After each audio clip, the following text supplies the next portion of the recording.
We're in the division of Wills in Melbourne's inner north. Traditionally, this is a safe seat for Labor, yet it's being hotly contested by the Greens. In fact, in 2016, there was a 10.3% swing away from Labor to the Greens in this electorate.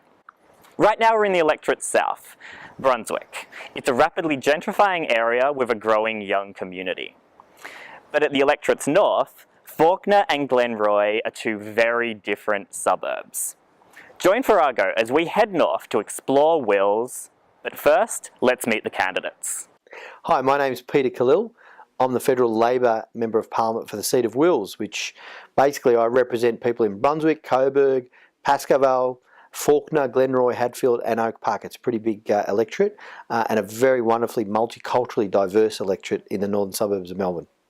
I'm Adam Pulford. I'm 29, a proud queer person and the Greens candidate for Wills for the coming federal election.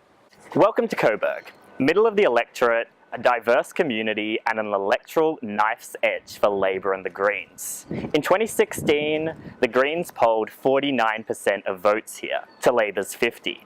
So this is an area where the Greens have to gain votes and Labor can't afford to lose them. Up here in Glenroy, it's a different story. It's safe Labor at 68%.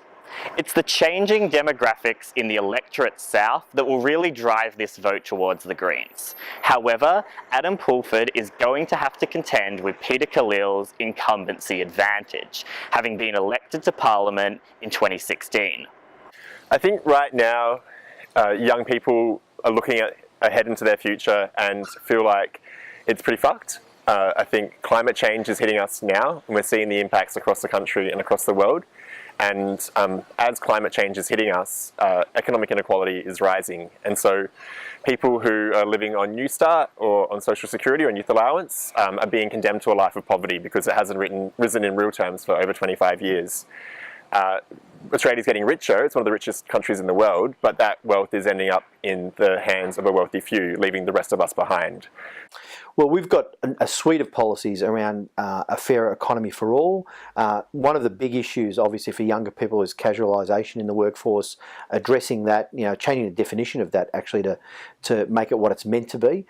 Fairer wages, we've made a commitment to a living wage and looking at the minimum wage, obviously through the Fair Work Commission and so on. These issues that really impact younger people, that sort of lack of security around work, particularly as they're coming out of university, for example, or vocational training or tertiary, they're finding that it's very, very difficult in the employment market, if you like, to get that security of work and fair wages. And when you've got cost of living, particularly around housing affordability, and that's one of the big issues for younger people. So with rising economic inequality, there's some real simple things that need to be done straight away. We need to raise the rate of New Start and Youth Allowance by $75 a week immediately. No need for a review, no need to talk about anything else. We need to commit, all of our politicians to commit to raising the rate. We also need to restore the penalty rate cuts that have happened over the recent years to people working in retail and fast food and pharmacies. Because many young people and many people depend on their penalty rates to help make ends meet when they're studying or when they're working casually. We've made a commitment to, raise New Start. The question is, how much is that going to be? The National Conference, the ALP National Conference last year, there was a commitment to do the review into New Start. And I know Linda Burney, who's our Shadow Minister for Human Services, is leading the charge on that. And she recognises the importance of New Start and what it means to young people. There's also AusStudy and lots of other different funding and other services that impact young people as they go through their educational journey and so on. And I think it's important that we provide that funding for university, because the coalition government basically cut $2.2 billion out of the sector, capped the places. We're removing that cap, which would mean around 200,000 young people can go to university, and older, mature students as well can go to university in those places. And we're also committing $174 million to make it easier for people, particularly from disadvantaged backgrounds and socioeconomically disadvantaged people in particular areas. That $174 million is about trying to help them go through into education options, whether it be tertiary or vocational training. And we're committing to a massive increase in spend in TAFE as well, and other vocational training. Not everyone can go to university, but you need to give pathways for people going forward, as well as a commitment to apprenticeships. So we're trying to create pathways for young people to fulfil their potential, get the education that they want, and they can make a contribution into society through that. We also need to make sure that uni is, going to uni doesn't mean that you take on tens of thousands of dollars of debt. So the Greens are fighting on a platform of making undergrad uni and TAFE free as well. There's lots of things that influence economic inequality. It's about, can you get the healthcare that you need when you need it? So we have a plan to bring dental into Medicare, so that if you have something wrong with your teeth, with your mouth, you don't have to wait years on a public waiting list for the problem to get worse and worse, or you don't have to cop thousands of dollars by going to a private dentist. We think that should be dental care, and mental health should be covered completely by Medicare. We've got a number of policies around housing affordability, obviously the negative gearing reforms, the CGT reforms, but also around rental affordability, a commitment that's about over 100 million. The costings are not exact yet, but for build-to-rent schemes, which are important for housing affordability. It feels like rents just keep going up. I rent. I'm probably, if I were to be elected, I'd probably be one of the few politicians that are renters. And so the Greens have a plan to put rent control to make sure that rents can only rise the level of inflation each year. This is a policy that cities across the world like Paris and New York implement. So why isn't Melbourne, one of our biggest cities, doing the same thing here? People are desperate for real action on climate change. We're seeing the impacts of climate change hitting us now. Our plan is to act on the climate emergency in line with what the science demands. It's to phase out our coal-fired power stations and not build any new ones. It's to phase out, stop Adani and all new coal and gas, to stop our thermal coal exports by 2030, and to transition from our current energy mix to 100% renewables by 2030 as well.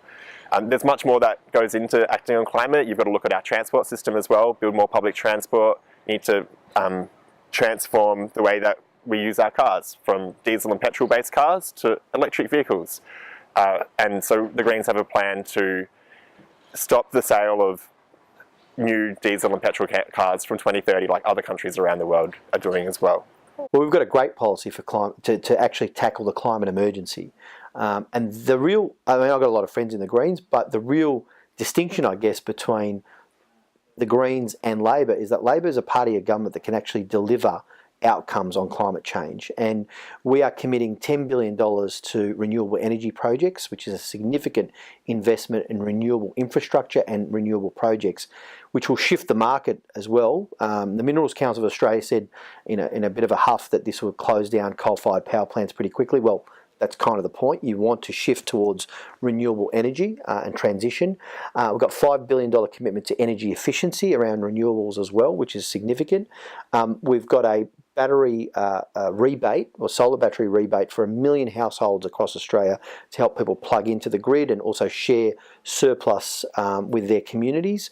In fact, here in Moreland, in the sort of council area, we committed $4.5 million to the Moreland Energy Foundation to expand a program that they've been using here in Moreland, where they get surplus solar power into disadvantaged households to support those households in a grid arrangement. We've put that money in there to expand that to a national program, and there's a whole range, a suite of policies that will actually be delivered. Now, we've got targets as well of 50% renewable energy by 2030 and reductions in emissions of 45% by 2030. Far too many of our leaders aren't suggesting action with what the science demands. We have the Liberal Party talking about building a new coal-fired power station in 2019 like it's 1950. And we have a Labor Party who isn't committing to phase out coal and is actually also not committing to stop Adani, which would be, I think, the world's biggest coal mine. So you can't say you're serious about climate change if you don't have a plan to tackle coal or to end coal. Now, let me address this issue around Adani. There's been a lot of misinformation about the Labor Party's position. The leadership has said very, very clearly that Adani, we're not giving them a red cent. Certainly the coalition government wanted to give them $1 billion loan for the Adani company.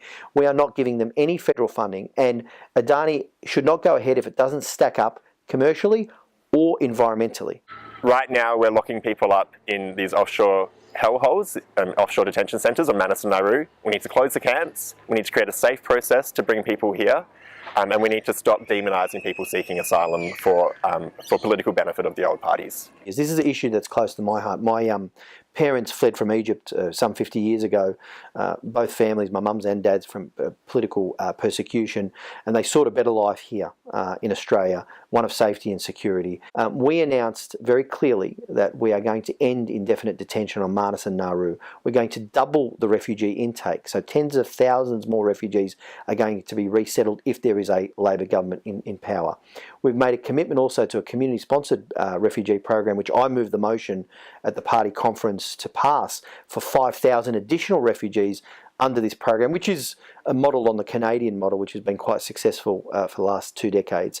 And we've also committed $500 million to the UNHCR, the United Nations High Commission for Refugees, to work with them on a regional framework to alleviate the burden that is placed on many countries in the region, particularly countries like Bangladesh that have over 1 million Rohingya refugees there, and working as a good international citizen in that framework to take more refugees amongst recipient countries. If you're a young person living in Wills, this May 18th, I encourage you to vote Greens and vote for me. I think if you want leadership who will fight for our community and our interests rather than the interests of their big corporate donors, vote Greens. If you want people who will fight for a better future for all of us by acting on the climate emergency and tackling rising economic inequality, vote Greens. If you want younger people in Parliament who will fight for the issues that you care about, vote Greens. We are going to make sure that you have some security at work, that your wages are fairer, that will fund your education. We'll be putting 200,000 university places, and 1,500 of those are for people in my electorate to go to university, and housing affordability. These are all issues that matter to people, but also social justice issues, a more humane and compassionate policy on refugees, and real action on climate change. And that's important for all generations, but particularly for future generations, that we bequeath a planet that will go on for them. This will be an interesting race to follow. Lloyd, Connolly, reporting for Farrago.